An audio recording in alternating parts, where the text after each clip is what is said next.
Hi, welcome to Global Village TV. At Global Village TV, we engage our viewers with some of the day-to-day issues affecting the global village. We stand up against human rights abuses, social injustice, environmental pollution, child abuse, abject poverty, and many more. We have something for viewers of all ages, children, the youth, adults, young and old. So stay tuned in and don't go anywhere.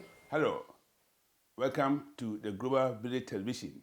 My name is Dr. Peprah-Gyamfi, medical doctor, author, evangelist, human rights activist. Today, I'm continuing the series, How to Beat the Odds to Your Goal. It's based on my book, How to Beat the Odds to Your Goal. Those who follow the first series, this is the second of the series I began.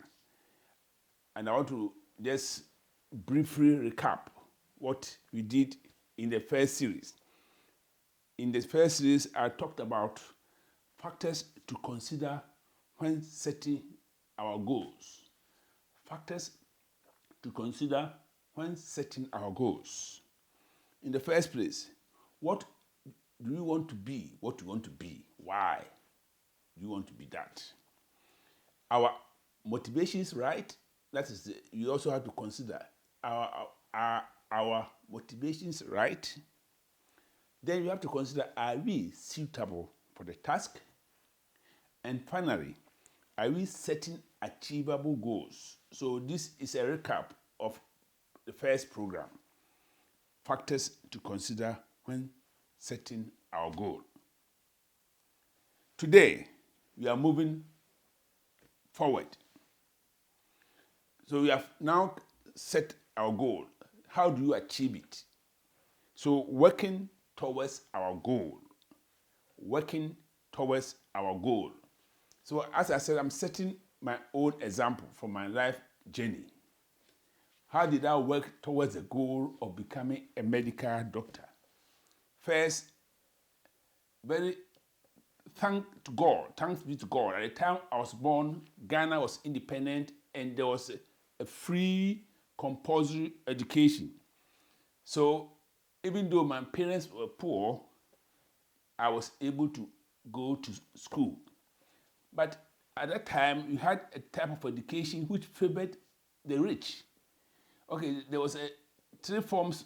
You have to go to elementary school, then secondary school, then the university.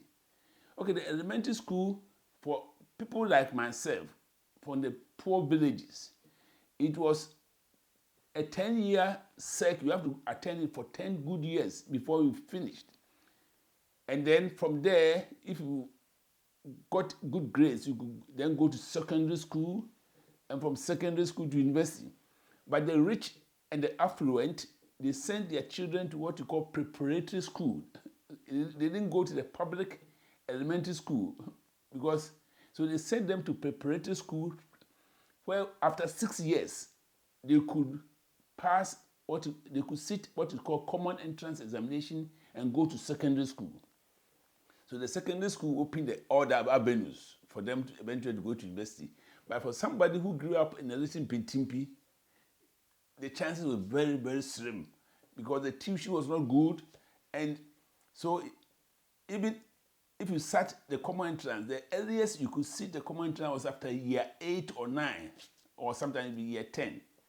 Okay, when I got to year 8, I sat the exams.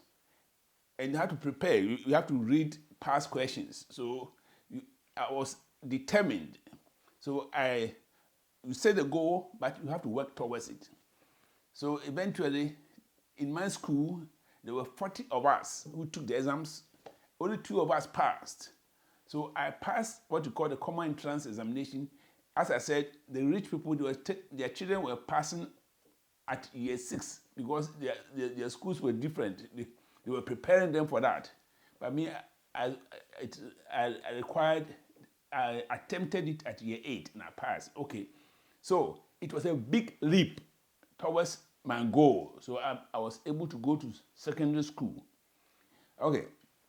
And when I went to secondary school, to all my I focused towards studying medicine. So I learned the subjects which will pave the way in theory. So then I did what you call the General Certificate of Education. Ghana is an English colony, used to be an English colony, so education system went along the lines of the English. So I did General Certificate of Education, ordinary level, and then also did the A-levels. And at the A-level stage, I chose, working towards the goal of studying medicine, I chose the subjects that were required.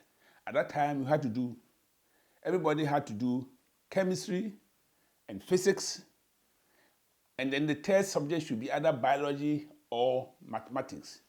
Because I working towards my goal, I did chemistry, physics, and biology.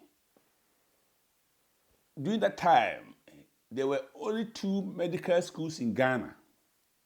So I needed to do the best because the competition was very keen. And I passed. But, as I said, the competition was very high. You had to get contacts. Those people, one of my mates who had parents who were influential, though my grades were better than his, he managed to go to medical school straight away in Ghana. But in my case, when I applied, my application was turned down. So, though I worked towards my goal, I faced my first setback. So, now, that takes me through to the next stage of this program. That is the obstacles that you face. The obstacles that you face towards the achieving of your goal. But I will end it here now. So I've worked towards achieving my goal. I've gone to elementary school. I've gone to secondary school. I've done the examination. I was expecting to be admitted to the Ghana Medical School. Contrary to my expectation, things did not work out that way. It was a big disappointment. Instead of medicine, I was given general science. But general science was not the aim. So I was offered to do a degree course in general science. But my aim was to do medicine. So I will end the program here. The next one, I will tackle the obstacles that you may have to deal with as you work towards your goal. Those who are not willing to wait can acquire this book, How to Beat the Odds to Your Goal. It's very powerful. It will empower you, encourage you, give you the wisdom to fight the battles of life. Thank you very much for your time. To order this book, visit www.peprah-gyamfi.com or call +44 0794 472 004 +44 0794 472 004. You will also find other books by Dr. Peprah-Gyamfi, also available at Amazon and all good leading bookstore. Get your copy today.